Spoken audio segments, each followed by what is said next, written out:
in. You're live. Hey, Andy, what's going on? Hey, Jarvis, you all right? I love the cuckoo clock. Yeah, so cool that you could come on in the last minute. Stu Wally, he had to cancel, but, we have Andy, the best sub in the world. Oh, yeah, I'm super sub Tate, me. I was born and bred in 99. Oh, yeah. So very, very, very good. So good. I see many people in the chat. I see we have John Ball. I'm trolling you in the background. Silent Welcome, assassin, people. mate. The silent assassin. The silent assassin. How you doing, guys? How you doing? Jarvis Corner in the house. Welcome. Welcome. Andy, how you doing, mate? I'm okay, mate. I'll just message you. Yeah, I've got a bit of change of plan for Wednesday. Yeah, I saw that Wednesday. Yeah, no bullshit. Wednesday. United on Wednesday. Andy's pulling out. That's I'll be on tomorrow. If you want me tomorrow night, no problem, gents. But Wednesday night, family's coming down, and I'm looking. You had enough. You're pulling out. You're satisfied. Agree. If we're not agreed, there was no banana milkshake involved for Wednesday. So, love, peace, and banana milkshake ain't working Wednesday night, mate. Banana pulling out. The banana's pulling out. Well, it's past the watershed. Jesus Christ. It's forecastable, guys. Cut. Let's go. Scandal. For the thousands in attendance and the millions watching around the world On Mufc Realist TV. Ladies and gentlemen, from Mandalay Bay, Las Vegas, let's get ready to rumble!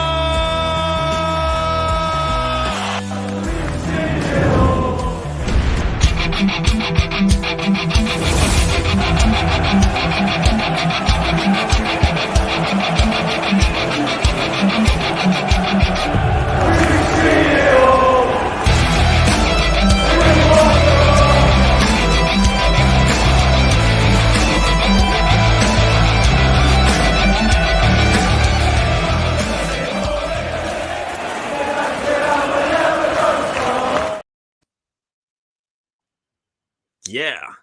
So what's going on? So many people in the chat. I see we have Stephanie Griffin here, Neil Driscoll, Jamie Wayne, John Johnson, Simon Heron, all the legends, Milos Mitic, Stephanie Griffith, Edward Reed. So many people. So what's going on? Where's Mick? I couldn't quite see Mick's where like a ninja. He's silent and he's in the background. And yeah, he's like a super villain. He's watching even though we can't see him. Yeah, he's like Batman. Don't worry, I'm still here. I'm you're leading this show. You're leading. I'm just trolling you. What's the agenda? Yeah, what's the agenda today? Let's see. Where's the agenda? Yeah, what's the latest news? Rio Ferdinand said something this afternoon about 5 o'clock. Yeah, he did something. Yeah, he said something on his channel, but do you take it with a pinch of salt? Or I kind of felt Rio knows, like Mick knows, Jarvis knows. I don't know, but like I say, there's something in the wind, and it ain't the baked beans. You know what I mean? There's something in the wind.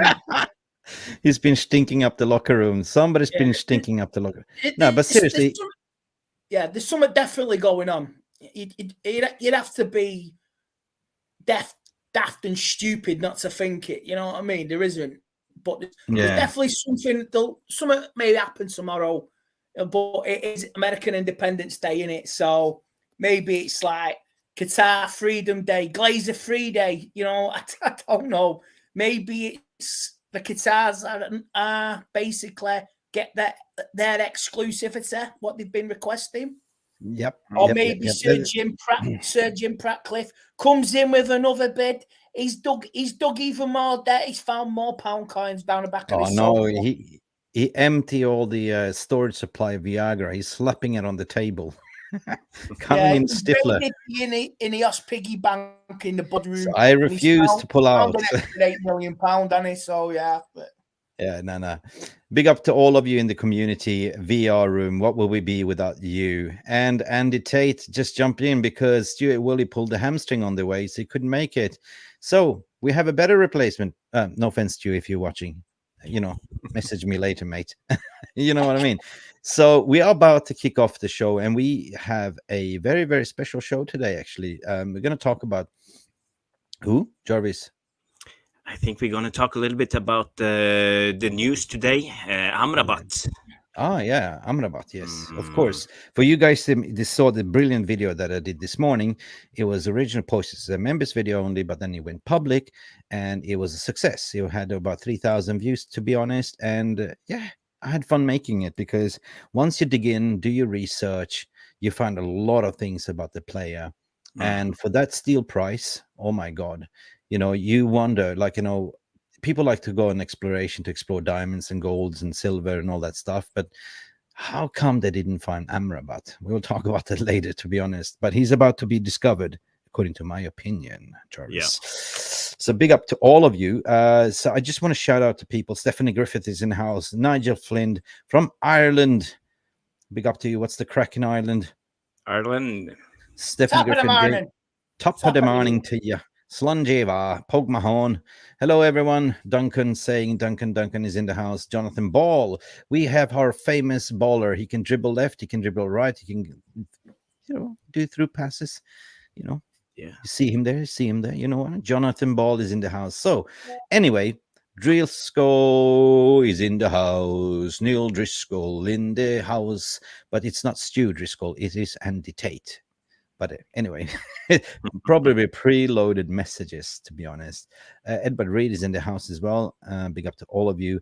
Jesus Christ, so many of you, man. Seriously, it's a mad community.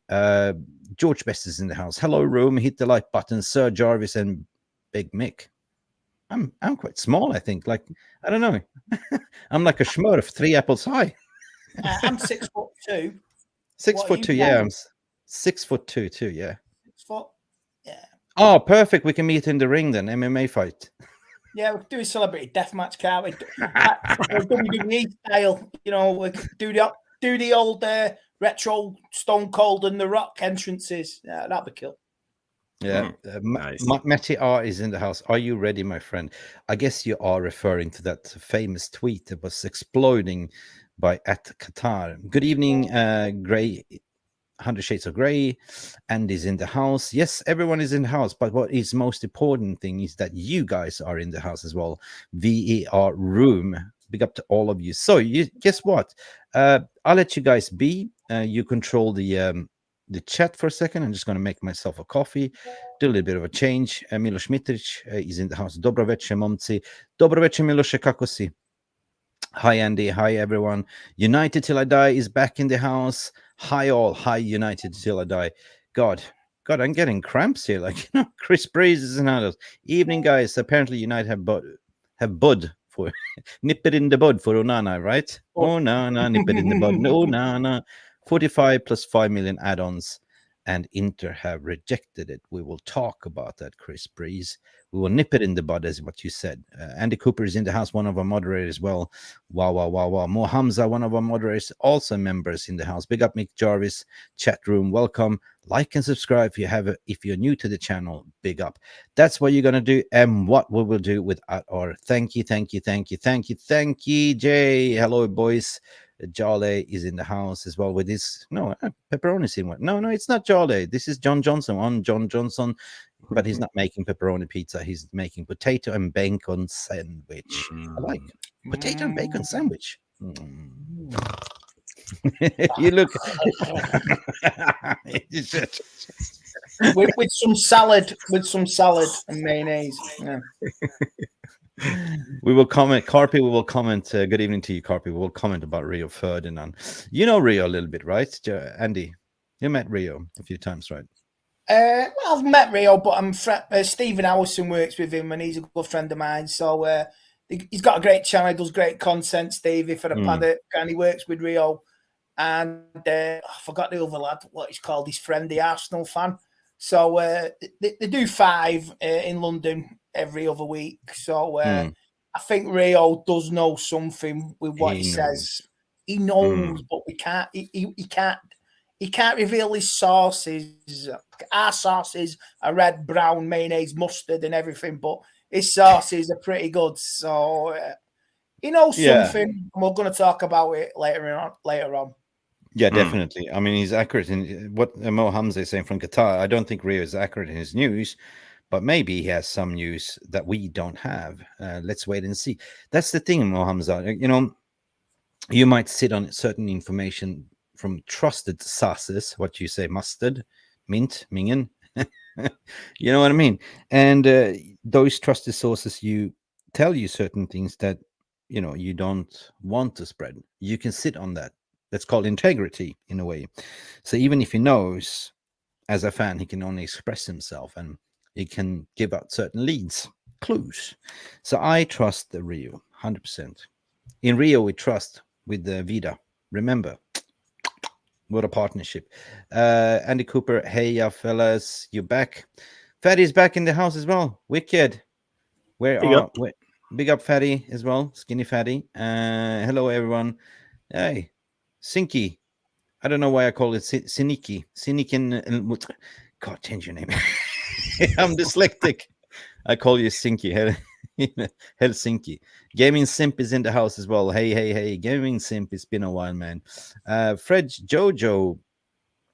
I never seen you before, but welcome. Jeff Steele is in the house as well. So we're going to talk about everything, but I just wanted to make sure I don't miss. Everyone is in the house. So let's go. So, guys, I'll let you take it away. If there's anything interesting, just going to go and change. I just fully live, just came in the house. Big up to our internal reporter, news reporter. Evening, lads. How are you, Mr. Tom? Hope life treats you well. News. Listen, I'm gonna step away a little bit, and you know, you guys take it away a little bit, okay? No problem. Okay, I'm gonna play Secret Santa here now. So, Andy, did you see all the cars coming up to Carrington today?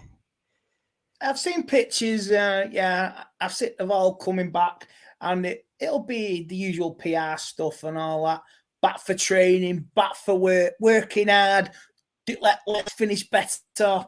Work harder to prevent on the defeats we've done. Let's use the experience. It's not coming in a black tinted car. People carrier, and you know who's in it because there's people with a camera and you zoom in, you can see a face, isn't it? It's always that you see half a face like that. You know what I mean? Like, you always see someone. You know who's in it. God, and you don't have to broadcast it. It's common knowledge, but I don't know why they use tinted windows. He's not president. You know what I mean? So everybody was talking about Donny van der Beek's face, that he looked sad.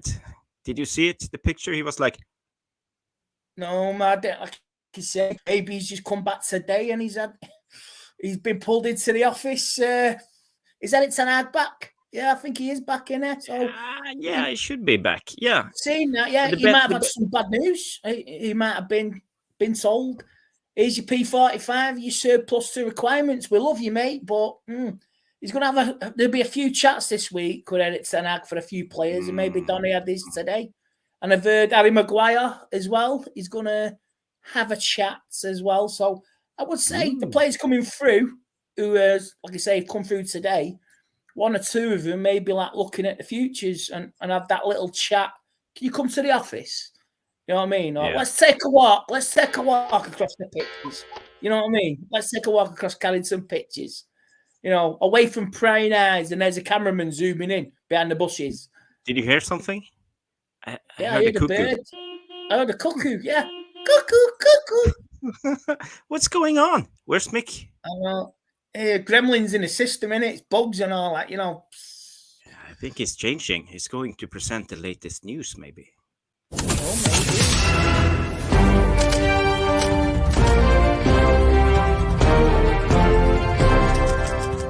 Oh, maybe. thank you very much, Jarvis. Now, our main story update today is the story headlines is today of this day of Monday, the 3rd of July, actually, as we are speaking. Dusan Vlahović, 75 million in despite of the Højlund bids. What's that all about? Pellistri contract talks.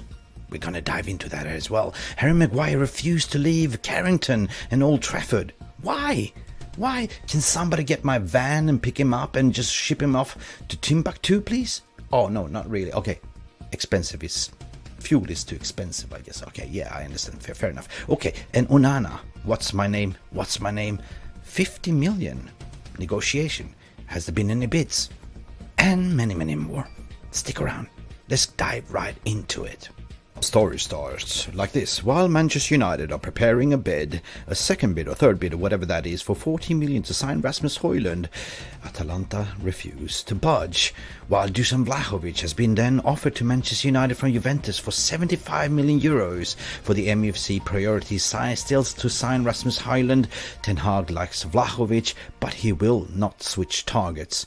He will stay resolute. He wants Rasmus Højlund, but if the deal with Atalanta for Højlund gets too expensive, he is forced to switch targets.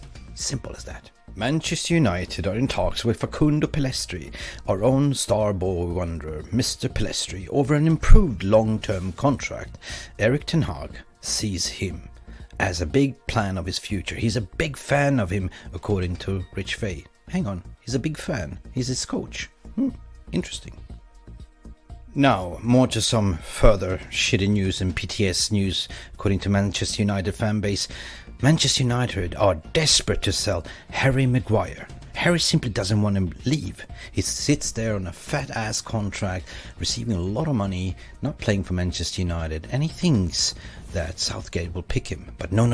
Even Scott McTominay and Anthony Martial are also stinking up the place. Expect a big exodus and breaking farts, according to The Sun. The Sun. Stick it where the sun don't shine. Oh, this is the part where I start to sing. Oh, na, what's your name? Oh, na, what a save. Oh, na, oh, na. You know what I'm talking about. Manchester United are willing to spend 50 million euros plus bonuses on Andrew Onana. Inter Milan are demanding 60 million. If they meet halfway, the deal is closed. Onana staff for negotiating as we speak. Do we get a here we go soon? Fabrizio, hey, do we get a here we go soon? Okay, we'll let you know shortly.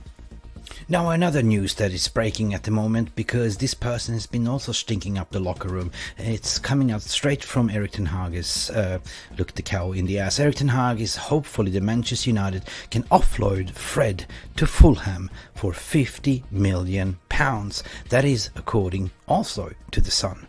Interesting. Now, some very interesting news for all of you. There are car lovers. There's been a cars galore at the Carrington. We've seen this morning that no other than Mason Mountain Dew is coming out to do his medicals alongside with other people coming in. Mount is arriving. We see Donny's arriving. We see Anthony's arriving. We see Henderson is arriving. Oh my god, so many cars. Martin is arriving in his Mercedes-Benz. That is pretty cool. That is kick-ass, isn't it? Now, finally, back to some normal news, to MUFC Realist TV community news. Breaking news: MUFC Realist TV community has just reached 14,700 subscribers. We are on a road to 15,000, and look, our members are growing in this channel for over 63 members. Big up to all of you. Thank you so much. Let's get up to 15,000 right now. Smash the like, please. Last but not least, some rivalry news. Scousers manager, Liverpool manager Jurgen Klopp has totally flopped and missed the plot. In the midst of silly season, he got caught red-handed in this instant. Caught by paparazzis. Quote unquote, he said, "Transfer market. I thought it was the trans market." Now, that was all the latest news from Mick Ruby from MUFC Realist TV. Back to the studio, back to you, Jarvis. That's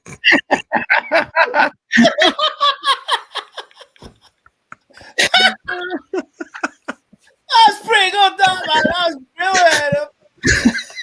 Oh, gee, Back to you, Bob. I just don't know what to say. It's like, what is this? Oh, you got a job in media in the future, mate. I'm telling you. No, that's just. I had fun doing it this afternoon. I just had an idea, and it's like, whoop, that's it. That's crazy mind on me, yeah. But I'm very quick on changing. Like, I'm back to my normal clothings, mate. Glasses I'm back in the off, room. Suit and all that tie. Oh, blooming hell. That was brilliant. Okay, thank you guys. Big up for all of you. I had a lot of fun doing this, and you know what? It's all about being unique and provide positive content at the end of the day. Like, why you can be inventive, creative, and that's why you call content creator to be creative as well. At the end of the day, I have fun doing it, but what gives me satisfaction is to satisfy you, the viewers, the VAR room, and hopefully you enjoy our positive news. It's been extra spice. Jurgen Klopp took this for a mistake. Transfer market. I thought it was trans market. Got to take a little bit piss of discuss. There's so many jokes we could go down there, but we're not going down that road. No. Anyway.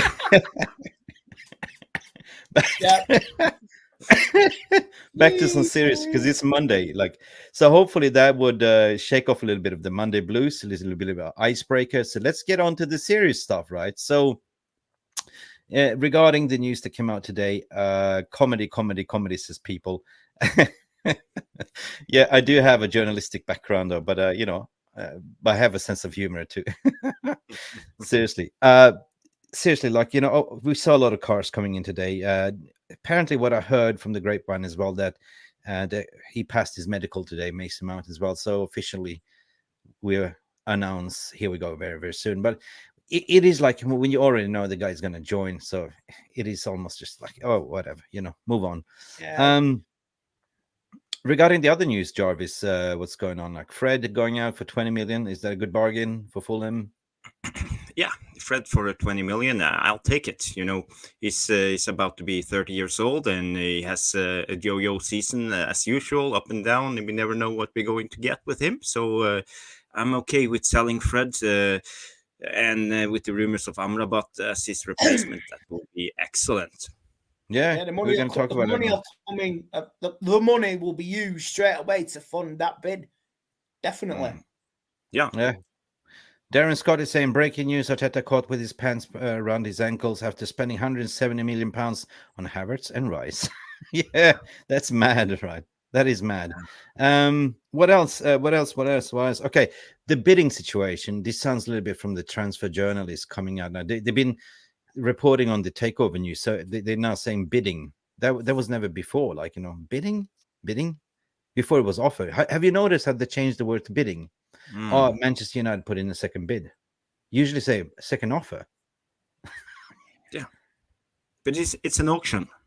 Yeah, it's an auction. It's a bidding. They're trying to make this now like a transfer, aren't they? Yeah. They just make a transfer. It's like a takeover news. They've been so used to for 6 months reporting on the takeover, so all of a sudden they utilize the word bid, right? Yeah, they're changing the angle. They're trying to keep us because everyone stated we couldn't give a damn about it anymore. It's boring. So it's like George Michael says, "Wake me up before you go." You know what I mean? I'll be interested when it's announced because no one is interested. You only know so much the media can spin. Like they say, they've changed the angle. Bidding. Yeah, I know. You know what I mean? I know. So yeah. It's just like. I've been busy today because I have been not following what's going on in the news. Of course, you have the normal work and follow-ups and stuff like that. But I managed to catch Fabrizio a little bit there, what he was saying on the twos, the United stand. In certain degrees, I agree what he was saying, but I don't know. He's got his ears on the ground in Italy, but we're going to talk about Amrabat and what I know, and we're going to talk about the United transfer priorities, because one thing that he said, he nailed it spot on, according to also what I understood and what I've been informed as well.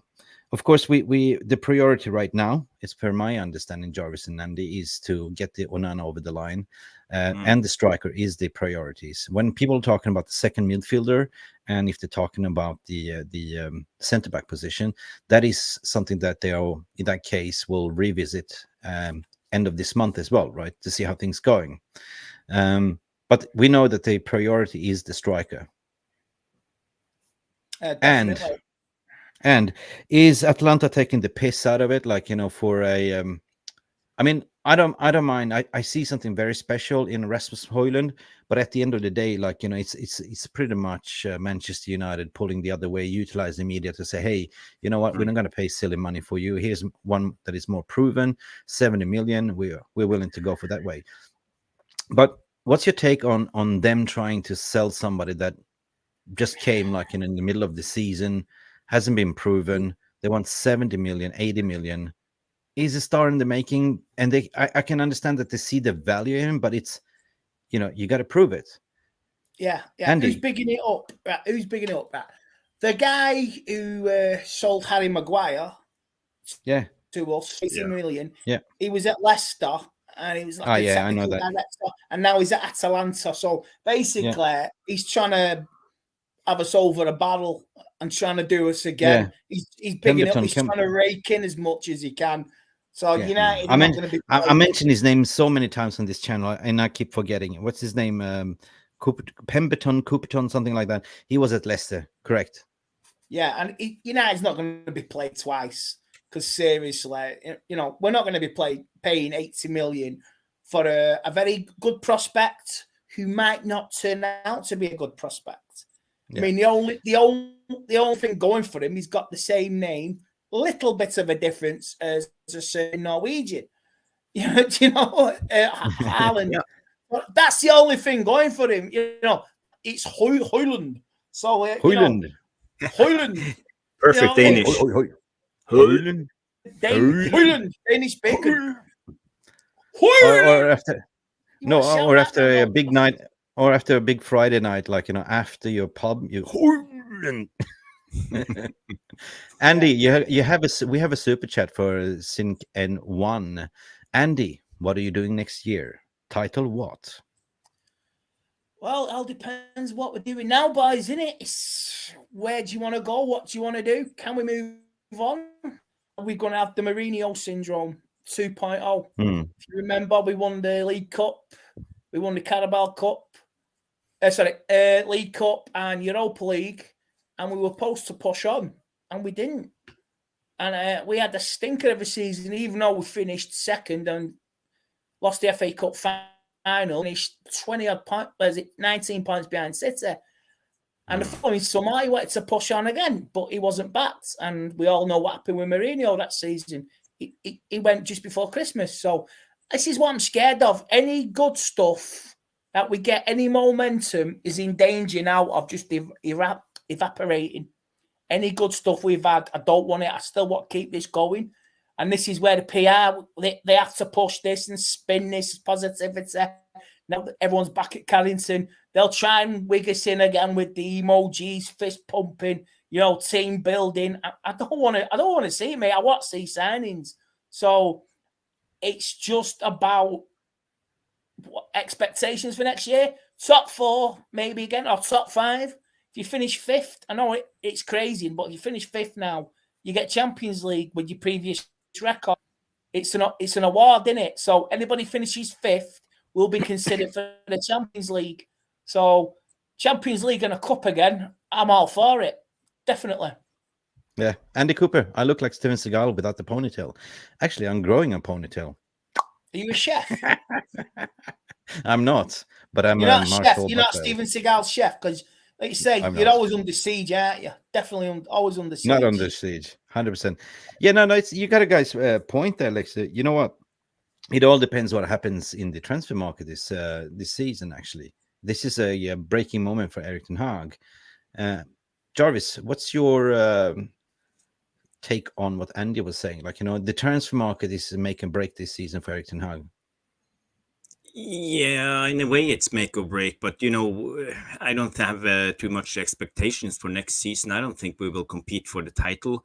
I want us to shouldn't. improve. Yes, we will improve if we sell, for example, Fred and McTominay and replace them with, let's say, Mount and Amrabat. That will be a good improvement. But is it enough to challenge? No, it's not. We need probably a goalkeeper. We need one more center back. In my mind, I also think we need a right back.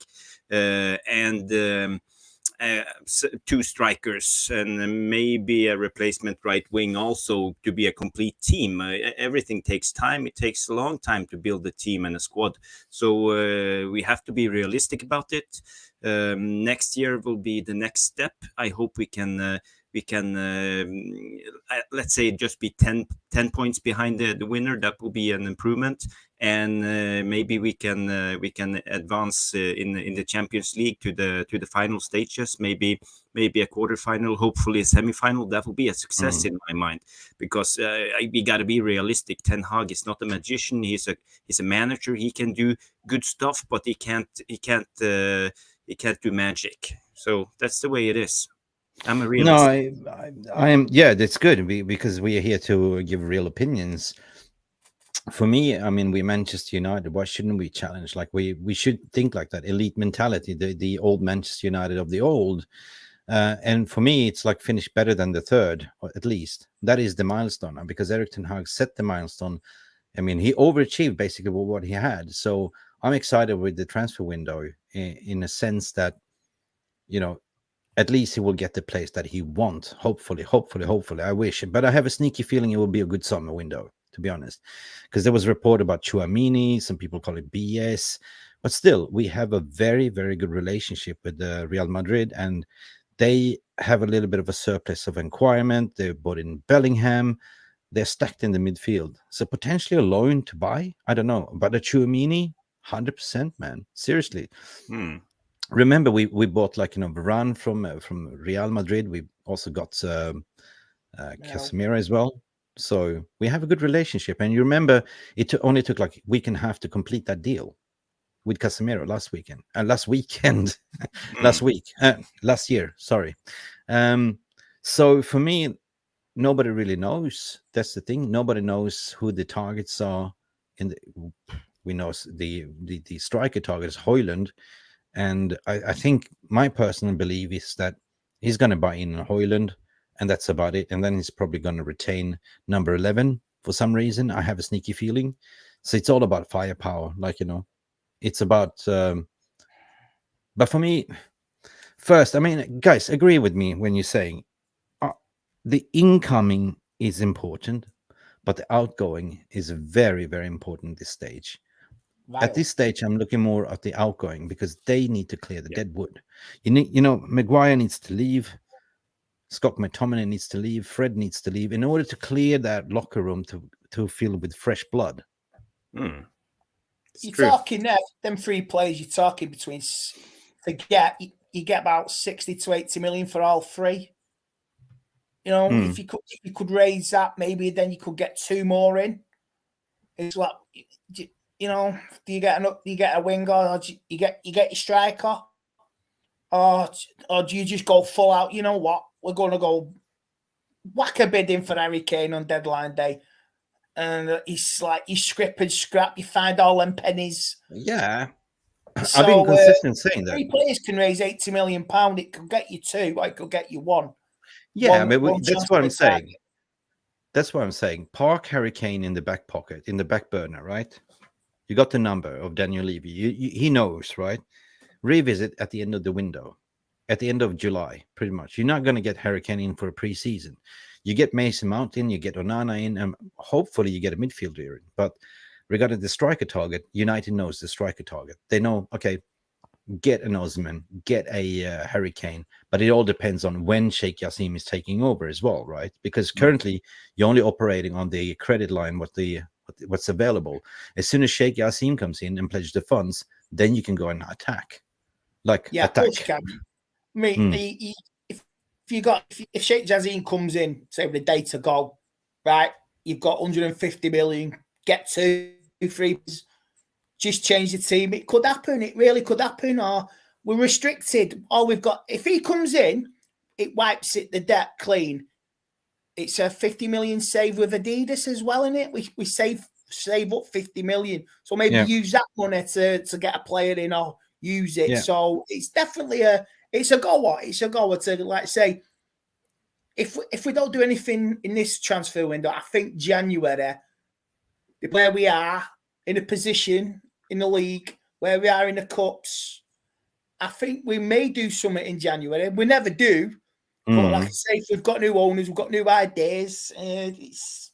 Just buy a player, random player out of the blue, and just blow somebody out of the water. Everyone takes no. You know what? We'll have him from a rival or a European rival, and everyone goes, "Whoa!" You know, it can happen.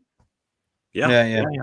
I think it's so important. I mean, people don't talk about the outgoings, but I don't care how much you sell them for. Just get rid of them, because at the end of the day, they're taking the wage bill, right?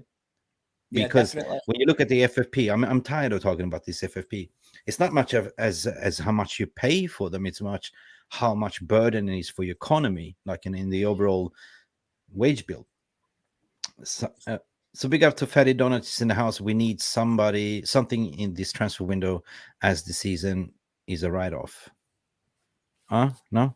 Did I read this correct? We need to do something this transfer window, or this season is a write-off. Yeah. Now, in terms of like, I think for the global fan base, what I'm about to advise is just, sit back, relax, and don't get to you, because, all it's going to do is make you emotion sickness, right? What the press is writing, we are linked to this and that. We've seen this script before, we've seen this movie before, right? And I've lowered down a little bit my expectations in my mind about next season, because I'm more keen to see the development, what Erik ten Hag will do, right? Moving forward, step by step, right? Rome wasn't built in one day. You get new owners in, new establishment, new vision, new sporting project. Ten Hag is already there in place. The coaches, the analytics, everyone is in place. It's just fill up that squad. Get rid of the deadwood and, get in with the players what Ten Hag really wants on his list. And apparently Mason Mount was on his number one choice as well. So we will see. I think, in terms of striker, absolutely, Højlund. That is the hottest we can get at the moment, right? So it's my understanding they are negotiating regarding the price. That's the thing, right? It's always going to be mid in the middle. I have a sneaky feeling we will pay 60 million euro for him. I think that's way too high. I think he's with add-ons, though. Our bid is 50, and they want. Let's say you put a 40 plus 20 add-on. Do we send someone their way? Does Ahmed go back there to sweeten the deal for a loan for the season to help? I haven't heard about that one. I did read that the other week. Like Ten Hag would consider it. I mean, Ahmed going back there for a year just to make the transfer a bit more smoother. So Atalanta, I've got a replacement. Say it's a loan, he can develop again and bring him back. But I've also heard Ahmed maybe want to go back to Sunderland and play in the Championship, which won't be a bad thing. You say more development, more game time, more goals, and he's got the skill. I mean, some of the goals Ahmed scored. Wow, he's brilliant. I know it's the Championship in England, but he done well. Skinny Donut saying it's almost 11 p.m. here at you in UK. It was a hard day at work. Welcome to the therapy session. It is almost 12 midnight where I'm. We are 1 hour ahead of you in UK, where we are sitting in Scandinavia. So, barring that, this is a Sofyan Amrabat special today, because I did a video this morning and then all the news came out. That's it, right? Yeah, the funny thing with this, Mick, you and I, we talked about this on Saturday. Yeah, I had a sneaky suspicion that something about Amrabat, and I sent you a text and said, we got to check out Amrabat, and then you just right away said, and you made this video. So but he's with the ICCM Stella, which is Jonathan Burnett agency as well. He's got 1 year left on his contract, so I had to check as well what's going on there. Not that I'm ITK, I just work as an intermediate, you know me. So should we just have a closer little look at it? Yeah. Like for you that missed the video, let me just play it for you. And this was my analysis, like a scouting report. Let's enjoy the show. Guys, whatever you're drinking, take it out. Whatever you're eating, enjoy. Sofyan Amrabat. Who is he? Why are people now starting to notice his name? He's a star on the rise, a 26-year-old Moroccan international, currently playing as center defender midfielder at Fiorentina. After this video, you will understand why many clubs are interested for his signature.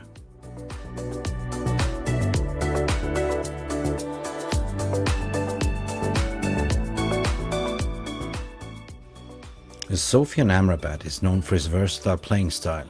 He primarily operates as central midfielder, but has ability to play in various positions across the midfield and even as a right back.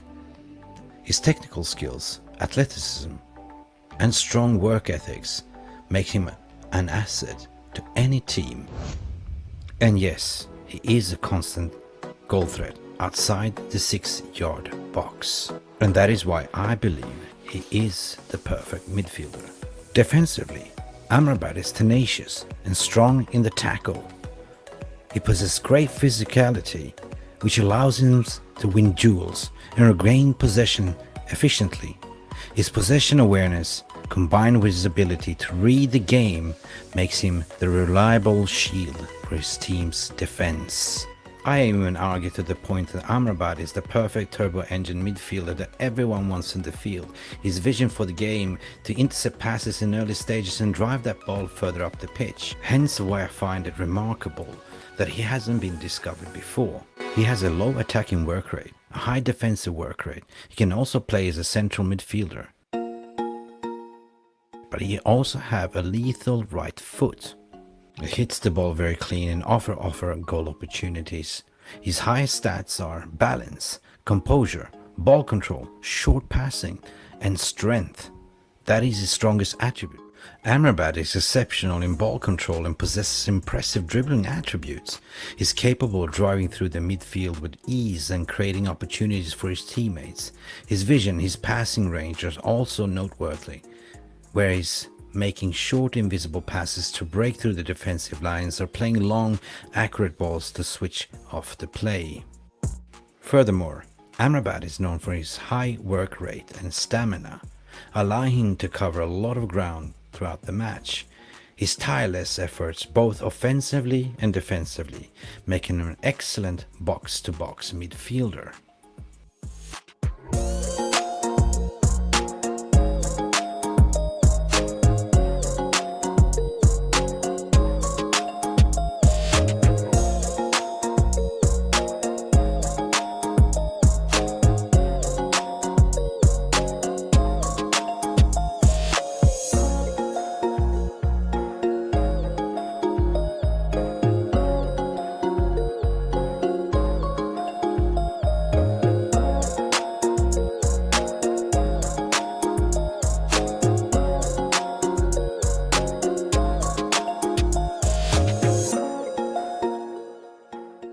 So in overall, Sofyan Amrabat's playing style can be described as dynamic, technical gifted, and a valuable asset to any team with his ability to contribute both in the attack and the defense. No wonder why people are looking to sign him.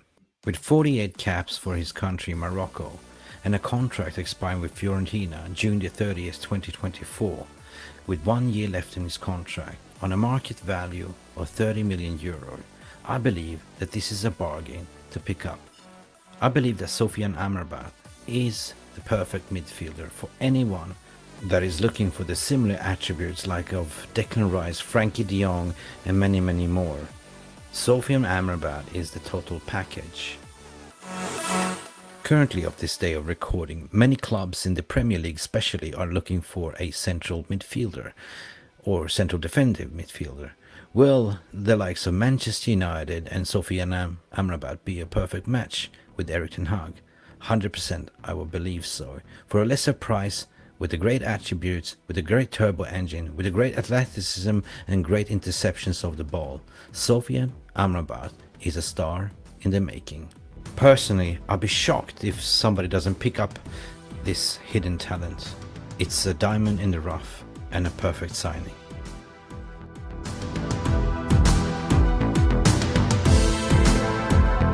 Peace. Thank you so much for stopping by and watching. Peace. Did you see that, guys? No. What I want to do here, I want to engage with the VAR room, and we compiled a special presentation. Andy, it doesn't really, this signings excites me. This is not the clear and obvious known name, but there is hidden gems out there that hasn't been discovered, just waiting for you to pick them up, right? Yeah. I saw him do you know, when Leicester bought, was it Ramirez? And he went to Man City after that. He sort of got them hallmarks of him. Watching that video, you know, then like you say, he developed, didn't he? Like Leicester, he won a Premier League title. Man City came in for him. All right, they paid £60 million, but he's flourished since then. So he sort of reminds me, Amrabat sort of reminds me of him. Like strong midfielder. He can read it. He can read the danger. He can see danger. He can see an attacking option, an opportunity, and he looks a beast. Absolute beast. He's a tank. He's like Fred was a minibus. Fred and McTominay are a minibus. He's for me, if I compare, he's like a hybrid of Keno and Scholesy together, right? Yeah. Those attributes. Yes, definitely. And that video is like, nobody was getting past him then. No. Seriously, like, you know. Got a good right foot on him. Definitely developing. We will get to the connection in this presentation. It's a very smart, composed presentation. And I will get to you why Erik ten Hag is interested in a way. Because if you look at this price tag at the moment, 1 year left on his contract, right? You can get him for 30 million. And then why are you looking at Casado that they're going to ask 90 million for? Why pay for Declan Rice 105 when you have the same attributes and even better? Like, and we're going to compare the likes and stats, right? So it's not always you sign that exciting player that will lift you off the seat of the bum and buy the shirts. It's not always about that. It's about the system as well, according to my opinion. So Manchester United has been, in the past Woodward area, just been shopping around for the shirt sellers, right? The clear and obvious, Di Maria, that didn't work. Like, you know, there's a lot of players that didn't work. But now we got to look at system players, you know, because midfielders win you the games as well. So, Jarvis, any thoughts? You're on mute. Sorry. I'm on mute. No, Amrabat, yeah. He's a great player, you know. And as I was saying earlier, if you can replace Fred and McTominay with Amrabat and Mason Mount, that would be excellent. The thing with Amrabat, you know, he gives us flexibility when it comes to how to set up the team. If we play Amrabat and Casemiro, we have a resilient two defensive midfielders. We can go when we head-to-head when we go away against City and Liverpool and teams like that. But when we play against lower league teams or lower relegation fodder in the table, we can play with Mount and Bruno and just one holding midfielder. So it will give Ten Hag more tools to set up his team in a perfect way. You have that tank, like, you know, that can be also a rotational player for a Casemiro as well. Jamie Wayne says that Amrabat outshone Rice in the Conference League final. Yeah, I remember that. So the first time I saw Amrabat was actually in the World Cup. And this is where I raised my eyebrows. Like, whoa, you know what? That's pretty cool. We also have a Manchester City fan in the community. Oh, hello, Blue Moon. How are you doing? United ain't got the dollars. You getting 9 goals. Mate, let me not get started with the cheating allegations. You're in the wrong channel, wrong space, but right city. Manchester. Red card 115. Seriously. Anyway, everyone is welcome. Anyone is welcome. Chris Breeze is saying Amrabat ran the show for Fiorentina and the Europa Conference League final and a snip for 30 million euros. That's it. You know, we got to be smart, and that's why I'm going to add this to the stream, guys. Listen, we're going to look into this. I've been digging around a little bit. I've been calling the intermediate agencies to find out what is the story, what is the scoop, right? And wow, let's get cracking, right? Because this is an Amrabat special. We need to sort of discover, okay, who is Sofyan Amrabat? Yeah, he is 26 years of age. Perfect age, prime. Plays for Serie A in Fiorentina. No, first year. Contract is expired in 1 year. June 30th, 2024. Moroccan international. He's got 48 caps. As agency is CAA Stella, which is Jonathan Burnett. And yeah, for me, place of birth. Yeah, place of birth, Morocco. What's he won? What's them trophies? Are they like? Yeah, Dutch place of birth. So it's got Dutch connections there. Dutch, goed. The thing is that his agent is Mohamed Sinua, right? He's also Dutch, right? But with Arab roots as well. He's representing. I mean, the Stella represent Luke Shaw from a Manchester United perspective, Dean Henderson, Anthony Langa, and Ted Mengi, right? And this is not the first time that he's been linked. Just refresh your memory. Back in January window, there was a genuine interest from Erik ten Hag in certain ways, because we were looking for a midfield replacement on a loan or a purchase. And back then, Fiorentina rejected those offers on the grounds that the financial terms, they didn't want to really loan him out. They wanted to sell him. So they made a promise that, after, especially when he had a fantastic World Cup run, they wanted to keep the talent, right? So this is the interesting story, right? No matter what Fabrizio Romano is saying. So basically, the information that I received is basically true. What the president of Fiorentina is saying, Comissio, promised Amrabat they will sell him over come this summer, right? That was the promise. So basically, Barcelona and Manchester United was interested, right? And they remain interested still, right? It's a player that is cheap. Without those output like Rice, Casados, like Frankie de Jong's, same, but for a bargain price, right? Why wouldn't you?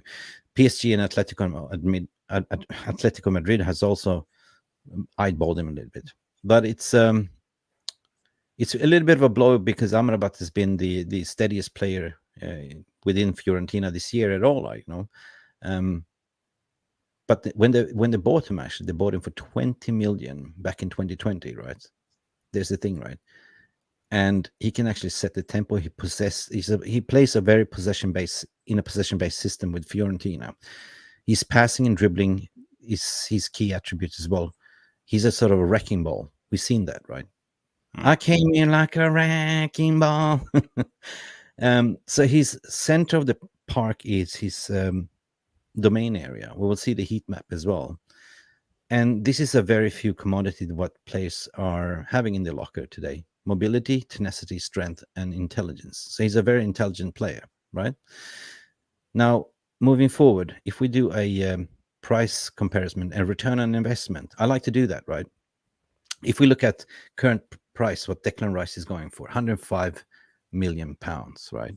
90 million pounds approximately for Casado. And unfortunately, I put 30 million pounds for Amrabat. It should be 30 million euros. That's his market evaluation. But I have a sneaky feeling they will try to bargain up the price a little bit, or bump up the price. But Jarvis, in terms of his tackles and interceptions, this is your slide there. If you compare that. Yeah, it's statistics, as you see, tackles. If Caicedo, he has 2.87 per 90, and Amrabat is on 1.76.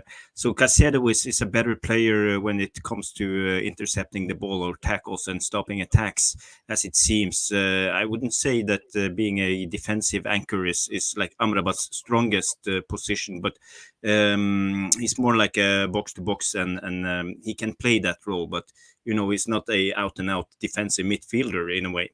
And you see the same when it comes to interception. It's it goes more that where they play in the field, and I think Amrabat is a little bit higher up when it comes to that. 100%. If I move on to the next slide as well, the next presentation slide, I will talk about his comparison, his likes for likes, in terms of pass completion, progressive passes, and progressive carriers. Back to you, Bob. Yeah, you see his pass completion is 88.8 per 90, but this is short range passes. It's up to I think it's 15 yards, so it's just short passes. His best attributes is his medium to long range passes. There he is about 92 to 93%. So he's in the top world class when it comes to long range passes. Progressive passes is good. He has 7.92 per 90, so he's more progressive than the other two. As you saw, they were more defensive. And with progressive carriers, I see that the Declan Rice is 2.42 per 90, and he's only on 1.62. But I think his numbers are higher because he do a lot of take-ons and he carried the ball with his take-on. So I think the stats lies a little bit when it comes to that one.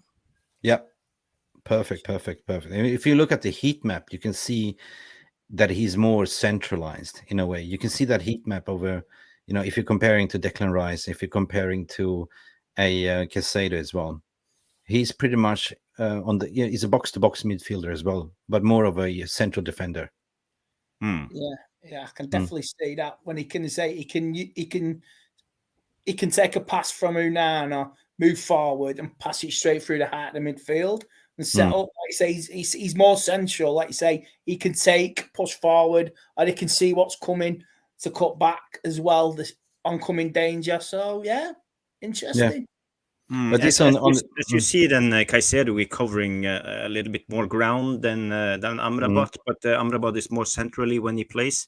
The thing with Amrabat, I think he drops down to receive the ball, and he more like a deep lying playmaker. It's not like a deep lying defensive midfielder as the other two guys. And he's also very involved when it comes to the attacking game, but he's not much in the last third. He just received the ball and gives it. He's like a complete 360, isn't it? If he's central, he can see what's coming. He can tackle on the left, tackle on the right, in the middle, play it forward, play to the left, and play to the right as well. So Definitely, yeah. So this, for me, it's like, it's a rotational player for a Casemiro. Not somebody that will start, but that will sort of substitute Casemiro, right? If you already have a Casemiro, this is your second option in a way.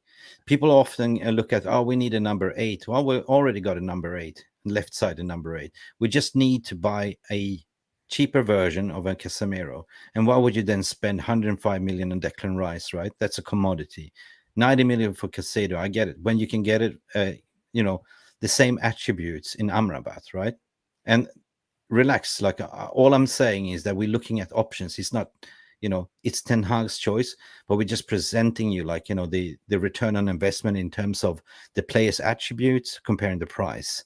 And this is what we're going to do. We're going to be smart on the market. It's probably not the most exciting name that you heard about, but it's somebody that could actually do the job. That's what I'm looking at. Yeah, you don't have to be a world star name, don't you? You can just do your job, go home, put your feet up. A bit like Paul Scholes back in the day. Come in, do your training, go home, do your match, go home, and that's it. Okay, so this is what, if I just take away Caicedo and just compare him to Declan Rice, Jarvis, this is you sent this to me, but I just put it in there if you can see it, right?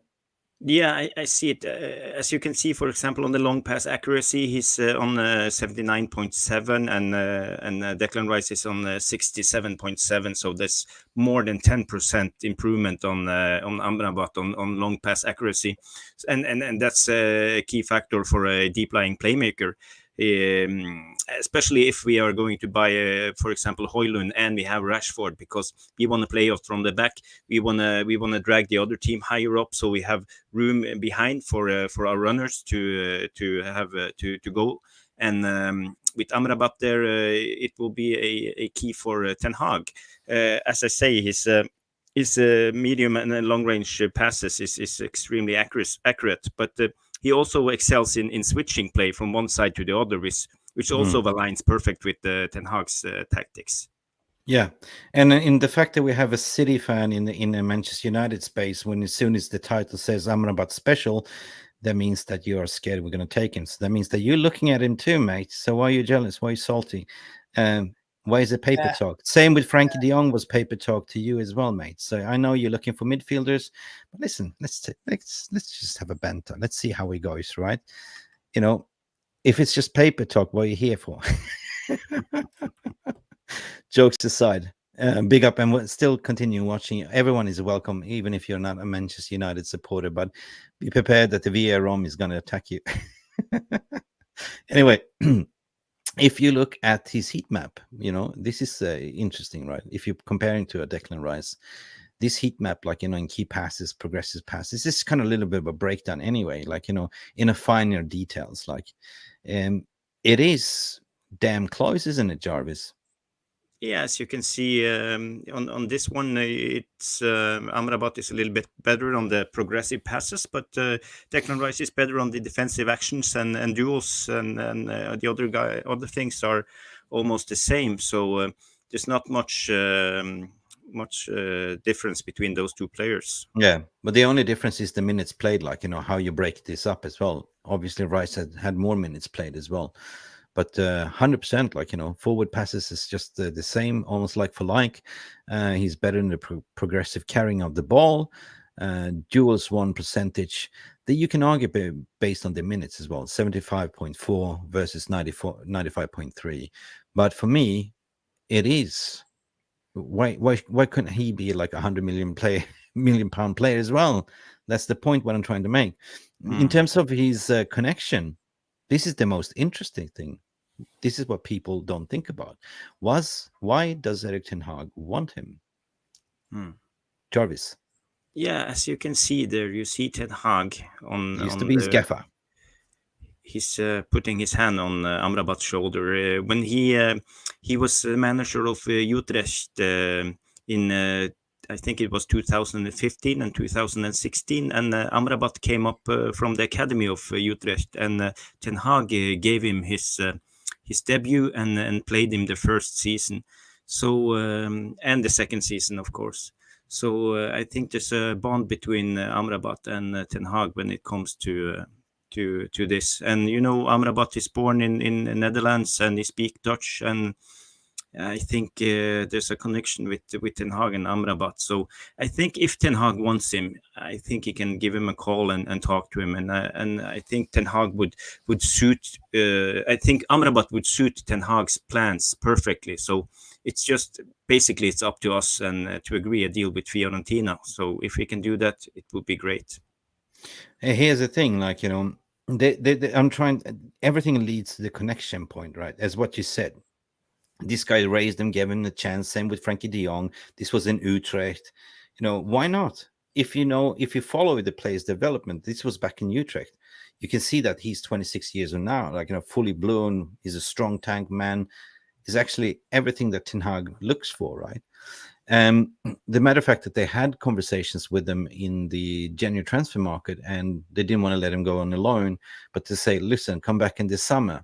We know that we're looking for a number 2 midfielder, right? Could this be Erik ten Hag's secret Santa? Yeah, Andy, what do you think? I think he's utilising these connections. He's got his fingers in the cookie jars of what he knows best. Trust what you know. That's the best thing to saying it. Trust what you know. Utilise all your experience from the Dutch league, European league. And you say he's been at Bayern Munich as well. Even say he managed the reserves team under Pep. So use all your connections, because Man United's scouting system is renowned to be an absolute waste of time. So you can't get the primary targets. I don't trust this scouting system. You get what I'm working with. In time, that scouting system will be perfect. He will get the right scouting system for himself, and I'm sure new owners will come in and he'll have the perfect scouting system he wants.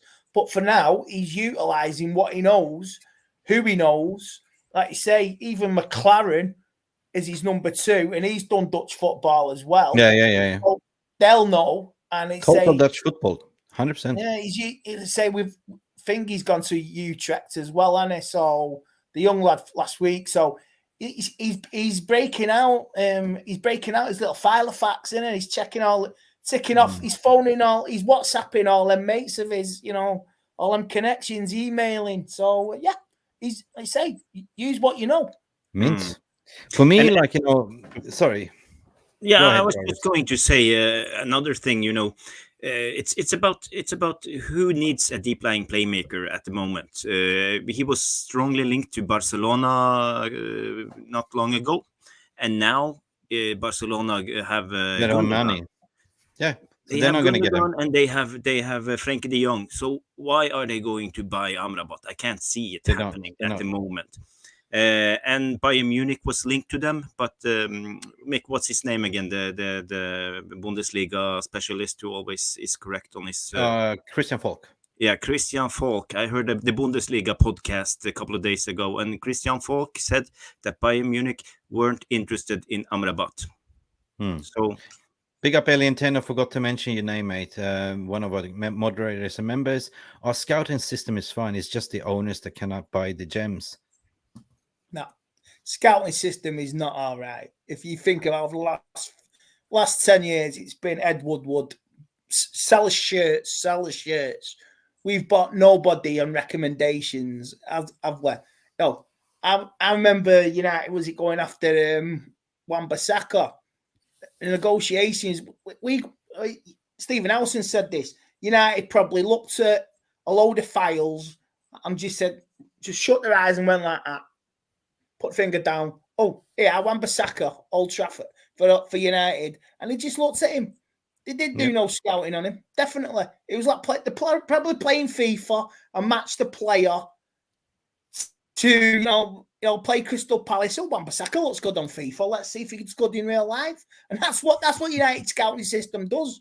They're living on Football Manager. That's what it is. And FIFA, they're not living in the real world. That's why Erik ten Hag is using his own skills and his own network, what he's built over the years, to get the players he wants in, which the club, they say, can't identify, and he can.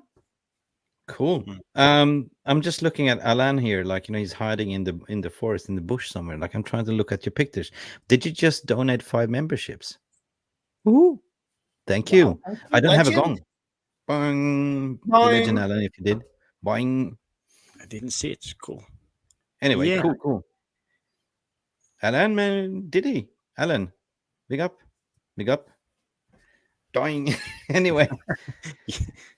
So for me, this was for an educational purpose only. This podcast today for educational purpose, that it doesn't really have to be the big name signing, right? There is gems out there, 100%. They can do a job. And the matter of fact is that we already have a Casemiro. So the whole point of getting this number 2 is to have a rotation with Casemiro. And this guy is almost a like for like as well. 26 years of age. He's very tenacious, a turbo engine, box to box. Interception of the ball, short, long passes, got a mint of a right foot. You've seen that as well in the video as well. So why not? He's got connection with Erik ten Hag. We see. Obviously, they come out to say, no, there's nothing going on right now. But trust me, as soon as the silly season starts, he's got 1 year left on his contract. He got promised that they will sell him. You sell Fred tomorrow. You can get him straight away, say a couple of days later. That's the money saved up. If you can't, if we're controlled by financial fair play, which is an absolute lie in itself, Man United are playing the sympathy card. We haven't got the money. You can sell Fred Rat straight away and just go and get him. Offer 20 million. Here's 5 million in add-ons as well. Fiorentina are making the money back straight away. And just go and get him. And like I say, it's a bargain. We've not had a bargain since Antonio Valencia.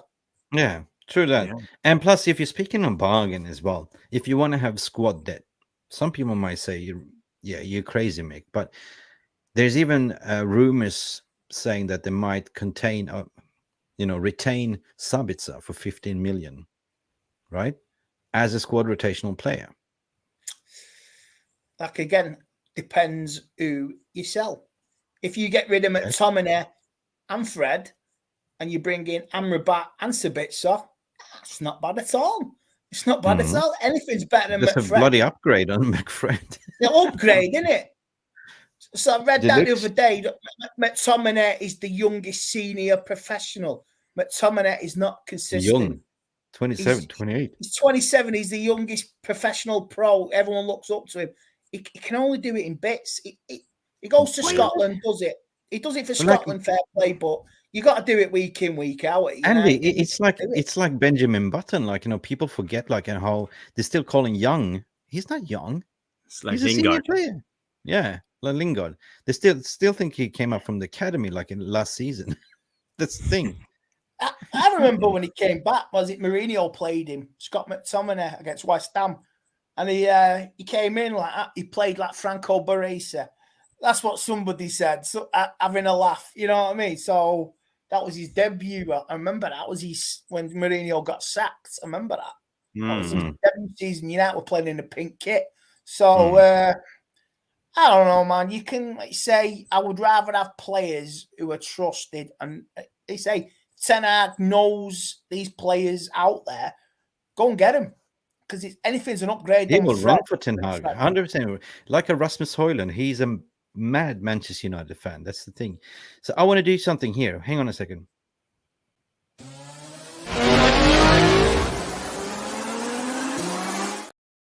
Okay. Gather for what we see in this presentation and everything else, right? This is maybe a Ten Hag's hidden gem, right? We know that perhaps Frankie de Jong will be available. Who else are we targeting in that central defensive midfield area?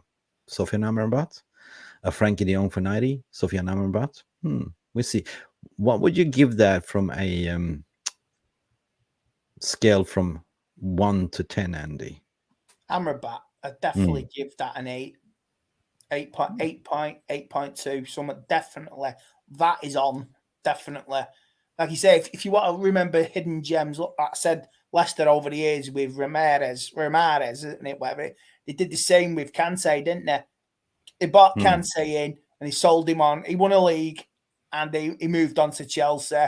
And he moved up. He won the Champions League. He won the Premier League, World Cup. So yeah, it's about finding these hidden gems. So yeah. So RG is saying, "Shh, don't speak loudly so everyone can hear us." Sorry. Todd Bowley might listen. Todd Bowley might listen. Yeah, Todd Bowley might gazump and put a £90 million bid in. So yeah, definitely, like you say, utilize your connections, your little black book. You got your hands in the cookie jar. You got friends. Use them. Yeah. Big up for you, Andy Tate, as well, what Yasim is saying here. Thank you. Yeah. It's a secret pitbull. That's it. Shh. Jarvis, what about you, Mr. Conservative? Yeah. The rumor today came from one source in Italy. I would be more confident if there's others, if it gets, what do you call it, a little bit more wind on the... Gets traction, a little bit of traction, gets it going. There's been inquiries. That's all I can tell you. For me, to give it more than the January window, personal terms was agreed. 100%. That still stands. There's an interest still from Amrabat to come. That's the thing. Yeah. So there's been a connection again, to see. That's what you do with the agency, or agent reach out to say, "Hey, are you still interested in my client?" That's the thing, right? Yeah. But nothing concrete as of yet. It's a beginning. And as Hausen talked about it today, every club does it. They're breaking the rules. The rules is you can't speak to the player before you have to go to the club first, and everybody speaks to the player first and then to the club. So it's very strange, but I don't know why it is like this. But as long as there's just one source, I wouldn't give it more than a 6. But he suits us well, so that's why I give it so high as a 6. Not that I just give him a 4. From a Ten Hag's playing style, I agree with Andy. I would give him, if it was the rating on the playing style and fit within the system, I give him 8.52. Yeah. In chance of him coming right now, I would not give him more than 5 because it's early stages as of yet. Anything can happen because transfer. Yeah, I know. Like we say, guys, if the new owners come in. Wow, it spins everything on its head, doesn't it? Yeah. It really does. Like Rajat saying, get the chance of getting Kim Kardashian to play. How would you rate Kim Kardashian to come play for Manchester United? Woo-hoo. Well, yeah, 9 point. I mean, she's got twin strikers, hasn't she? So yeah, she's got 9. Playing up front for United. Yeah, clearly distract the opponents, wasn't it? RSV is in the house as well. First time I see you, mate, and you're a member as well. So big up to you. He says, I would love if we can somehow rehire Ralph Ragnick and also bring Paul Mitchell once the Qatar takeover. It will be a cheat code as the structure if they work with Erik ten Hag. Yeah. It would be illegal. Yeah, it would be a legal cheat code. A legal cheat code, not an illegal. Yeah. A Ralph Ragnick, but more of a CEO type of thing. And then a Paul Mitchell is a sort of sporting director, right? Director of football. Yeah, definitely. We need a system and we need something like that. And I'm sure it will be implemented once new owners are cleared up. And I'm sure there's plans on file ready to go with Qatar or Jim. There's files ready to go. Their plan is laid out. It's in a little cabinet in an office. Or they've got it on their little WhatsApp group. They know they're ready to go with a plan. Okay. I think so. Before we round up, I try to stay away from speaking about the takeover because it's boring, right? It's boring. But, some people are saying, speak about the takeover.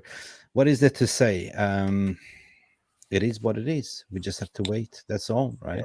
I know it's frustrating.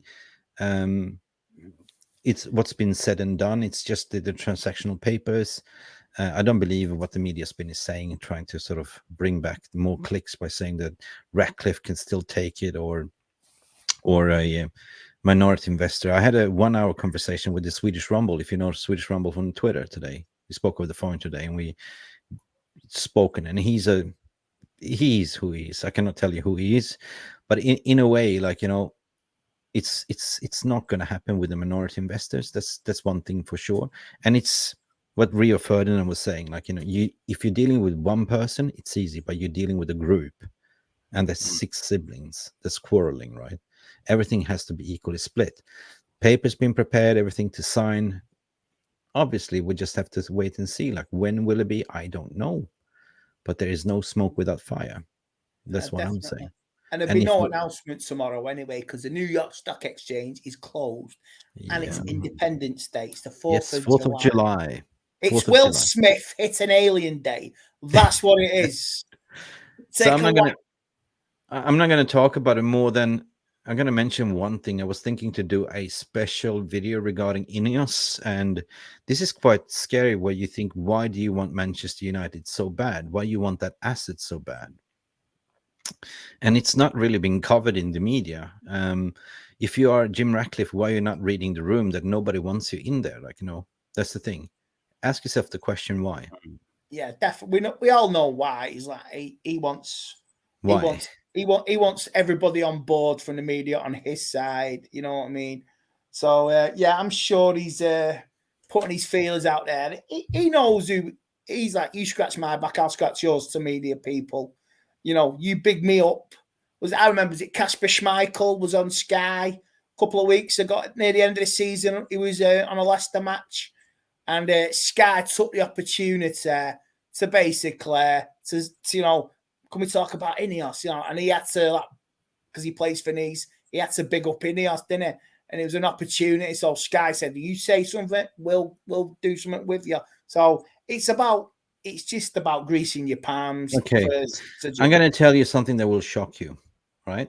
Nobody in the media is talking about this. Are you ready? Yeah. You know how Manchester United it's just land assets. You know what I mean? They own a lot of assets around. You got to ask yourself, why do you want that land, right? Just putting it out there because there's an article published a while back ago. So Jim Ratcliffe, Ineos, owns the right to shell gas underneath Manchester United's Carrington training ground around, I will tell you what, just let me, around Manchester, such as Trafford Park, Stretford, Eccles, Ermstone, Earlham, and Sale. They own the right to Frack. They bought that purchasing right by buying 60% of the stake in PEDL. Right? So you got to ask yourself the question, would you like to move everything? And so you can have, because at the end of the day, look, energy crises are here. Fracking is illegal. We cut off all the gas supplies from Russia, right? Winter is coming. The UK government is going to panic. What are you going to do? Fracking is illegal, but if you own the rights for cobra gas that lies underneath, well, that is kind of the reason why I see why you want to have the full control of the land. Interesting. That's a curveball, and I might use that on another one. It's out there, right. Okay, send us that, Mick. I'll send that. I'll mention that. Why is nobody talking about the greenwashing stuff, right? So you looked at the asset. You purchased this back in 2015. You purchased in this right? You've been sitting on this, but not being able to do anything. So it's basically we come in, we can do it. To what price? Under the cloud. We can do it under the cloud of pure innocence, which is not true. And we can get on with it because we've got Manchester United. Okay, just move the Old Trafford Stadium, knock it down, move it, build it somewhere else, free up the ground. When fracking starts, let's go. Just putting it out there, man. Seriously. Like, it's disgusting, to be honest, right? And then you got to... Maybe I'm just a little bit of waffling right now, but just using my common sense when I found this. And then you look at, okay, you don't really give a shit about your fans at Nice. You don't give a shit about anything. There was a sexual harassment allegations or racial abuse as well by the sporting director over there. That was reported up to Ineos. They didn't react. They didn't care. They just let the club to rot as well. It's just something to own. Why would you like to have Manchester United if you can't afford to run it? Like, I'm not here to smear it. I'm just putting out the facts. Like, at the end of the day, it's up to you to decide. Yeah, definitely. There's no smoke without fire there. Definitely. So, and I was discussing this today with the Swedish Rumble as well. So he's definitely going to do a piece about that as well. So anyway, I think... they are not cash rich, to be say Ineos. They are more asset rich, and they never kind of increased the bid because they were always secure that their evaluation price, but they got blown out of the water with the final bid from Sheikh Yassim. And this is why when Bloomberg comes out with Rio Ferdinand knows things, but he cannot say. Majority of people saying like, transaction papers being prepared, everything is done and dusted. It's just waiting for the right announcement. It's been Eid Mubarak, Eid. You have Independence Day, whatever you call it in US. Congratulations. 4th of July as well. I don't know when. Some people are guessing. Could it be this week? Could it be? But it's surely got to be very, very soon, considering that it's got to hurt the Glazers. Well, they want to sell as well and move on. Yeah, you don't want that first game at Old Trafford, even if it is a friendly. I don't give a shit about the Glazers, but at the end of the day, they're not benefiting from dragging their heels either, what the media is saying, because they want to conclude the sale, get the transaction funds in the pocket, go 1 billion each, right? That was always the target, to say that 6 billion was the target, and that everyone walks away in the family with 1 billion each, tax-free, because it's Cayman Island. That's the thing. Regarding this, the share prices, it's different rules because it's registered in Cayman Islands. So they practice something called fair buyout price. That's the thing. So if they come to agreement of the 69% of Class B shares with the Glazer family, which can end up at $38, right? That's a lot of money. That hits the valuation sweet spot. Then you have to pay out the transaction for all the creditors, meaning all the bonds, Bank of America, they own money for the transfer market as well, for different clubs. You got to pay that out as well. As soon as you've done that, you can get the keys. But remember, they're buying 100%. So the remaining of 31% that's left, they can take a little bit more longer time. Ain't matter, as long as you acquire the 69%, clear the debt, and you're good to go. The remaining of the 31 can take a little bit time, because you got to delist it from the New York Stock Exchange. That could take about 3 months. That's the thing, right? But you have to come to agreement of the fair buyout price for the remaining of the retail shares holders, like you and me, Andy, and everyone else that own shares, right? And there might be a premium of $30 per share. It's not like in Europe. You have to sort of come to agreement that it's got to be equal, but you're paying the Glazers. No. According to Cayman Islands, they don't have that rule. But, knowing Middle East and knowing Qataris, knowing UAEans, they are like very humble people. They will do what's right. That's the thing. Everyone's going to win. They want to satisfy everyone. That's the thing. So all we can do right now, and I just switched off everything right now, because for me, I'm like a fan like you. I'm just waiting for the announcement. That's it. Regarding the transfer market, I'm just immune to the spin. That's the thing, right? Yeah, I can remember a couple of years ago, I was on holiday in Cyprus, and I didn't even bother with United. Was away for a week. I went into a shop to get some bottles of water for me and my girlfriend. And then it is front page United signed 2 players, signed Herrera, and we signed, I think, Schweinsteiger, just like that, bang bang.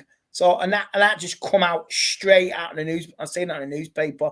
So you're best off, you say, just not looking, not bothering, and it'll hit you in the face when you least expect it. Okay. Listen, Darcy, Brian, Edward, Kevin, all going to made clear, guys. That's the thing. Trust me, when you have 4 siblings that want to take the money and just invest in something else, there's pressure on 100%. And there's the other, like, contagious business as well.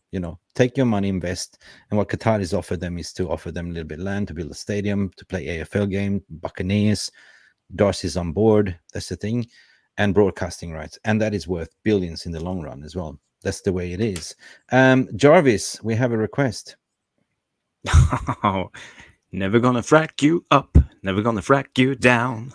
Never gonna frack around and hurt you. Guys, it's been a fantastic stream today. Lots of creativity, lots of creative juices. Big up to all of you. We've gone 1 hour, 25 minutes with our substitute today, Andy Tate. Fantastic. Thank you for having me on, guys. Thank you. I appreciate it. Welcome. Last minute substitute. It sounds we agreed last minute. So 2 minutes to 10. Here we go. That's it. 2 minutes to 10. Before you were on Solo's channel as well, like, United Agenda said big up to all of you. I was walking the dog as well, so yeah. So yeah, thanks. So you can big up to the Man United Agenda, big up to MU Realist TV, and big up to the Stratford Paddock.